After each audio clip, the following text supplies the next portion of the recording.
በዛሬው ቀን እጅግ በጣም ደስ የሚል ዜና ነው ያለን። እንግዲህ ዲና እርጉዝ አለመሆኗን አቢ ያውቀዋል ማለት ነው። ሰላም ሰላም፣ እንዴት ናችሁ አላችሁ ወይ? ያለን እግዚአብሔር ይመስገን። እንግዲህ አቢና ዲና ሐኪም ቤት ነው ያሉት። በሌላ መንገድ ደግሞ እህቱን የቤት ሰራተኛ አርግቶ የሰራተኛዋ የቅርብ ወዳጅ ሆነ ነገሮቹን በሙሉ ሰብስባ እንደምታመጣ ተብላ ወደ ቤት የመጣችው ሴት እንግዲህ እናቷን እያሰበች በናፍቆት ከባድ ውስጥ ነው ያለችው። በሌላ በኩል ደግሞ እንግዳ ሰውን ቤት ውስጥ አለ ማለት ነው። እስካሁን ድረስ በብዙ መንገዶች የህፃኗ ሰብሊና ማለት ነው የእሷ አጎት የተባለ ሰውዬ ደግሞ እንግዲህ ሁሉንም ሰው ዶክተሯንም በሚባል ደረጃ ሁሉንም ሰዎችን በፍቅር ጣባ አርግቷል ነው የሚባለው።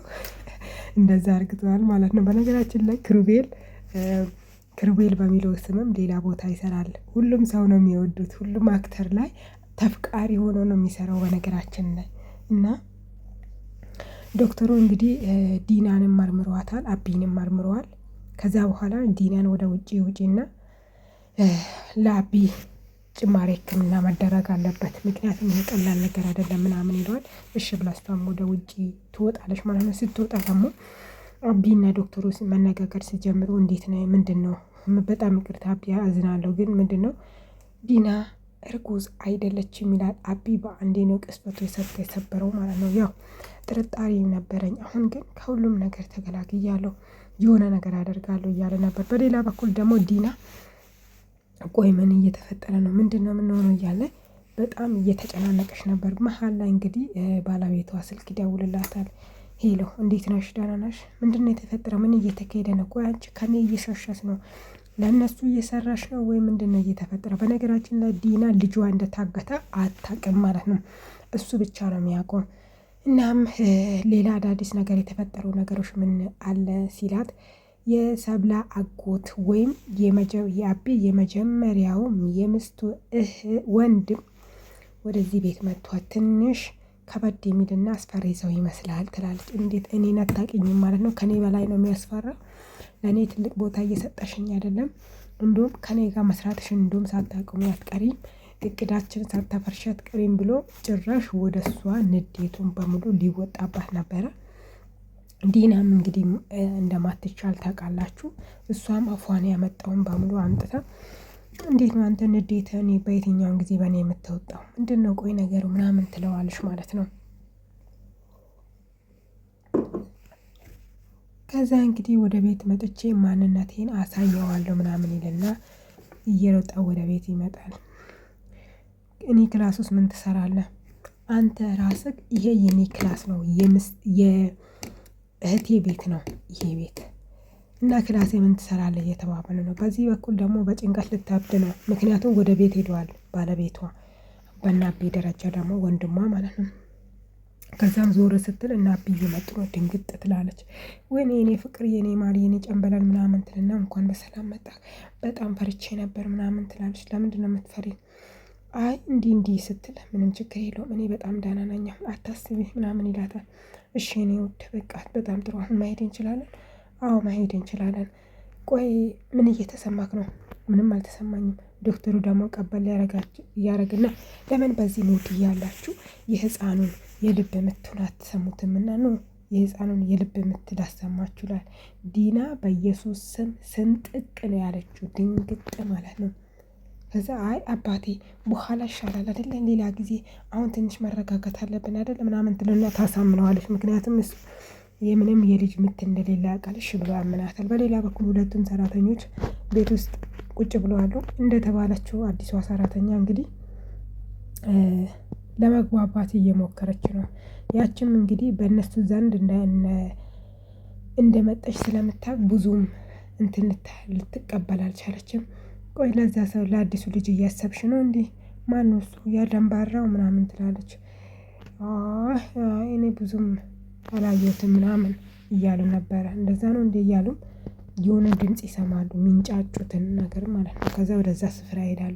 በዚህኛው በኩል ሁለቱም ወጣቶች እንግዲህ የባል ምስትና የወንድሙ ምስት ወንድሞች ማለት ነው እየተከራከሩ ነው። ክላሴ ነው እያለ ያፌትን ደግሞ ታውቁታላችሁ። ያፌት በጣም ከባድ ሰው ነው ይባላል። ግን አንዳንድ ጊዜ ለሀያልም ሀያል አለ፣ ለታላቅም ታላቅ አለ የሚባል ነገር አለና ከክላሴ ትወጣለህ ማንን እንደመረጥ ካላወቅም እኔ ማን እንደሆንኩኝ አታውቅም ምናምን ይልና በአንድ ለጥ አርግቶ አንገቱ አካባቢ እጁን ሊያደርግ ይሞክራል ማለት ነው። እሱም እንግዲህ በጣም ኃይለኛና ከባድ አስፈሪ ሰው ነበረ። እጅን አውርድ እጅህን አውርድ እያልኩ ነው። ምን ታመጣለህ? የመጨረሻ እድል እጅህን አውርድ እያልኩ ነው ይላል። ምን ይላል? በአንዴ ሊደባደቡ ሲይዙ ሰውዬ እንዴት እንዳደረገ ራሱ አይታወቅም። ቅፍት አርግቶ ቅሽሽ አርግቶ ቆሽሼ ቆሾምቦሬ ነው ያደረገው ማለት ነው። ከዛ በኋላ እንግዲህ ያፌት በጣም አፍሮታል። ሁለቱም ሴቶች ከታች እየሳቁ ነው። የያፌት እህት ደግሞ ለማገዝ እየታገለች ነው ማለት ነው። ከዛ በኋላ እንግዲህ ያፌትን ቶሎ ብላ ከዚህ ከበሬ ዞር ትላለች። ካለበለዛ እኔ ማን እንደሆንኩኝ ያሳይሃለሁ። ካለበለዛ ውርድ ከራስክ ወደዚህ ስፍራ እንዳትመጣ ይልና ያስጠነቅቋል። ከዛ እንግዲህ ወደ ታች ያወርደታል ማለት ሁለቱም ሰራተኞች በጣም አዝነዋል። እናንተ ምን አባታችሁ ታያላችሁ እናንተ ገለሞታዎች ዞር በሉ ከፊት ለፊቴ ይላታል። እንግዲህ እህቱ ናትና ጠጋ ትልና ወንድሜ ላማግዝ ነገር አለ ምናምን ትለዋለች። የምን አባሽ ወንድም ነው? እኔ ላንቺ ወንድምሽ አይደለም ዞር በይ ከፊቴ በጥፊ እንዳላጮልሽ ይላታል። እሷ ጎንበስ ብላ አላወራች። በሌላ በኩል ዲናና አቢ ወደ ቤት ተጠግቷሉ። አቢ የዛሬ እኮ አንበስብራችን ነው አይደለ? ምን አዘጋጀህልኝ? ምን አሰብክ? ምናምን ትላለች። ምንም አላሰብኩም ከቤተሰቦቻችን ጋር ከልጄ እናት ወንድም ጋር እንደዚህም ከወንድምሽ ጋር ከአንቺ ጋር ከናዲን ብቻ ከነ ዶክተር ጋር ብቻ ቤት ውስጥ ሰብሰብ ብለን ነው ደስታችንን የምንጋራው ምናምን ይላል። ከዛ እንግዲህ ያፌት እያለ ይመጣል ማለት ነው። እንዴ ያፌት ምን ተፈጥሮ ነው? እሷ እየሮጠች ልትጠቀለልበት ነበረ። ከዛ ቀስ በይ ብሎ በእጁ ምልክት ያሳያል ያፌት ማለት ነው። እሷ ልብ አላለችም ነበር። ከዛ በኋላ ደህና ነኝ ትንሽ እጄ ሹልክ አርግቶኝ ነው ምናምን አልነገረውም። በነገራችን እንደዛ ነው ምናምን ይሉና በቃ እኔ መሄድ አለብኝ ብሎ ጥሎ ይወጣል ያፌት። ከዛ አቢና ሚስቱ ወደ ውስጥ ሲገቡ እሷ ደግሞ ለመጠየቅ በጣም ጓግታለች። ምክንያቱም ያፌት ምን እንደሆነ እስካሁን አላወቀችም። ምክንያቱም የያፌት ፊት ላይ የሚታየው ከባድ ንዴት ነበር ማለት ነው። በሌላ በኩል እንግዲህ ቤት ውስጥ እንግዳ ሆኖ የመጣው ልጅ ደግሞ ለእህቷ ደውሎ እንግዲህ ፍቅር እንደያዘውና የወደዳት ሴት እንዳለው የነገራት ነው ማለት ነው።